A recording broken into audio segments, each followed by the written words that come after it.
Every time the fate of the A-10 is discussed, it becomes a battle of worldviews. On one side are the modernization advocates who speak in terms of budget, range, and speed. On the other are the frontline military who understand the importance of effective air support. It's funny that they're trying to justify the Warthog's write-off not even by its shortcomings, but by its outdated appearance. But pilots love this plane, and the infantry knows that there's no better friend than the A-10.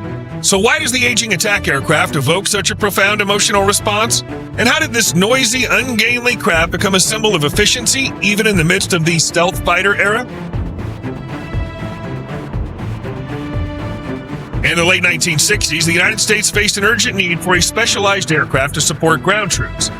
By the time of the Vietnam War, the U.S. Air Force's only close air support aircraft was the propeller-driven Douglas A-1 Skyraider of the 1940s. It was slow, vulnerable to ground fire, and had only modest armament. The result was an impressive loss of about 266 of these devices in combat over the Vietnamese jungle.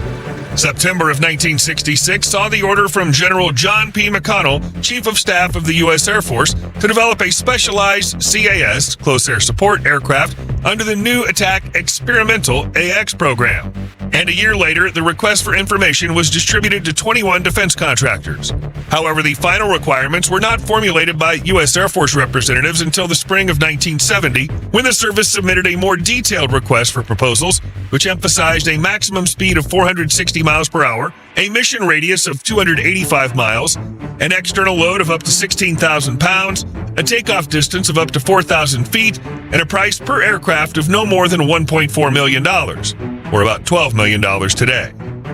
The AX was the first U.S. Air Force aircraft designed exclusively for CAS, and the Warthog was also, not without reason, teased as the first aircraft designed around a gun. And there's some truth in this, because in parallel with the request for the development of the attack aircraft, the command issued a separate request for proposals regarding a rotary automatic 30mm AX cannon with a rate of fire of 4,000 rounds per minute and the highest possible muzzle velocity. After a lengthy selection process, Fairchild Republic was chosen to manufacture the aircraft, with General Electric responsible for the cannon. The entire concept of the A-10 revolved around one idea: close, continuous support of ground troops. It was supposed to hover over the battlefield, not fleeing after the first enemy salvo, but striking again and again. The designers of this attack aircraft did their homework at the highest level, simplifying the technical solutions to the utmost.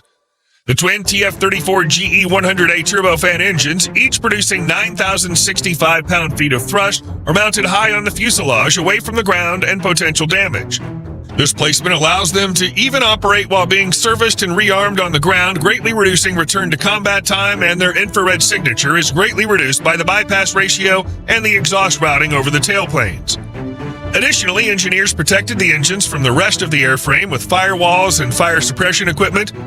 The A-10's 4 fuel tanks were positioned closer to the center and separated from the fuselage so that enemy shells would have to penetrate the aircraft's skin before they could hit the outer skin of the fuel tanks. Moreover, damaged fuel lines are self-sealing. If the damage received by the aircraft exceeds these self-sealing capabilities, then the check valves will not allow fuel to enter the damaged tank. Most of the Warthog's fuel system components are located inside the fuel tanks, so component failure will not result in fuel loss, and the refueling system is designed to purge after use. Additional protection against debris and fuel leakage in the event of damage is provided by mesh polyurethane foam covering the inside and outside of the fuel tanks. But what if the enemy was able to destroy all 4 fuel tanks? Well, in that case, the A-10 and its 2 self-sealing sumps guarantee a fuel reserve of at least 230 miles, which, although it sounds crazy, has already been proven by A-10 pilots during combat sorties over the past almost 50 years. Although the plane got the nickname Warthog due to the external resemblance of its protruding fangs, the guns, and massive front landing gear with the snout of an African boar, in our opinion, the nickname Terminator would be much more appropriate for it. After all, this machine is practically indestructible. Firstly, it can easily survive direct hits from armor-piercing and high-explosive shells of 23mm caliber or lower. Secondly, the A-10 has dual redundancy of hydraulic flight systems and a mechanical system as a backup in case the hydraulics fail. Thirdly, the manual reverser mode allows the pilot to return to base even if his bird has lost one of the engines, half of the tail, the elevator, or half of the wing.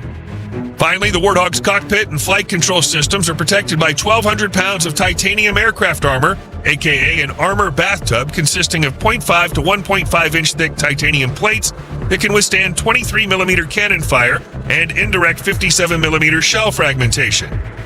The interior of this bathtub is covered with a multi-layer nylon spall shield, and the front windshield and canopy are resistant to small arms fire. What can we say if about 6% of the empty weight of the A-10 is the weight of the armor? To make it even more difficult for enemies to damage the aircraft, many A-10s have a fake canopy painted dark gray on the underside of the hull, just behind the gun. This not only completely confuses enemies about the aircraft's position, but also completely confuses them in which direction the Warthog is maneuvering. The A-10's greatest asset is its cannon, the GAU-8A Avenger, one of the most powerful aircraft cannons ever created. It's a hydraulic 7-barreled automatic Gatling gun that literally eats enemy armor for breakfast. The Avenger's rate of fire was originally an optional 2,100 rounds per minute on the low setting or 4,200 on the high setting. However, this eventually settled on the single value of 3,900 rounds per minute. At this rate, it took the A-10 about 18 seconds of continuous fire to empty its magazine, but in practice, the gun was still limited to 1 and 2 second bursts to avoid overheating and conserve ammunition. No, there are no technical limitations on the duration of continuous gunfire. The pilot can use up all the ammunition in one burst without damaging the GAU-8. However, this approach greatly reduces the service life of the barrel, and the gun itself will require additional checks.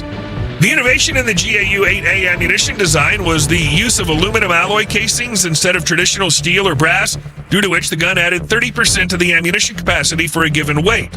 In terms of size, the 30mm Avenger cartridges are comparable to a standard beer bottle, while the gun's own dimensions exceed a Volkswagen Beetle.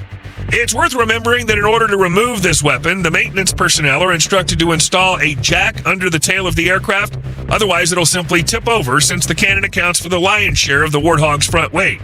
Was there a chance that this legend would go without updates? No, sir.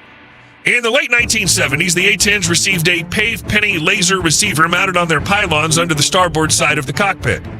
This allowed them to reflect laser designators and engage opponents even more precisely. The 1980s saw the introduction of an inertial navigation system for the Warthog, and in the early 1990s, they received the Low Altitude Safety and Targeting Enhancement LACED upgrade, which provided computerized weapons guidance equipment, an autopilot, and a terrain warning system, which is especially important for low-flying aircraft like the A-10. The late 90s and early 2000s were not a downtime for our hero today either. It received the Global Positioning System Navigation System and multifunctional displays, and the LACE system was upgraded with the Integrated Flight and Fire Control Computer, IFFCC. The Air Force also acknowledged that the Warthog's engines were starting to deteriorate and planned to replace them with new ones. However, such ambitions would have cost the service more than $2 billion in 2001, so the idea was shelved. Then came a tedious wing replacement process that continued into the 2010s as the Air Force calculated that they were at risk of running out of power by 2011. The new wings, installed under the Thick Skin Urgent Spares Kitting (TUSK) program, significantly increased the Warthog's readiness for new missions, further reduced maintenance costs, and breathed new life into the aging attack aircraft, keeping it relevant until at least 2035. And a little later in the winter of 2016, Boeing announced that the A-10 with the new wings will remain in service without problems until 2040. The upgrade of the A-10A to the A-10C was a huge leap for our hog.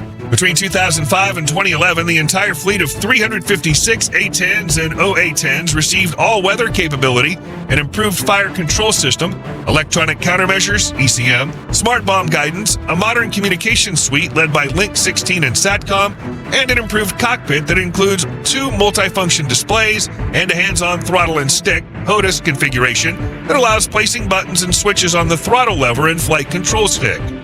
The update, called Suite 10, included multiple target list improvements, allowing the pilot to engage multiple targets with 3 different types of weapons in a single pass.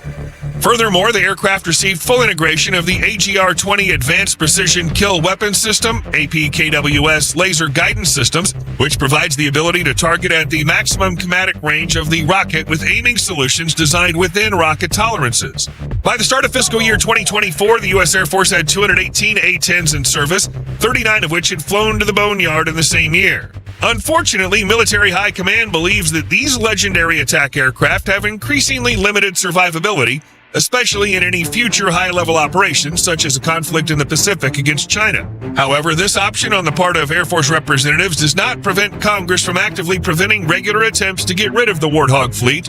Moreover, they're still carrying out combat missions. For example, Warthogs were among the aircraft sent to the Middle East in October 2024 amid fears of further escalation of the conflict between Israel and Iran, as well as other potential crises in the region.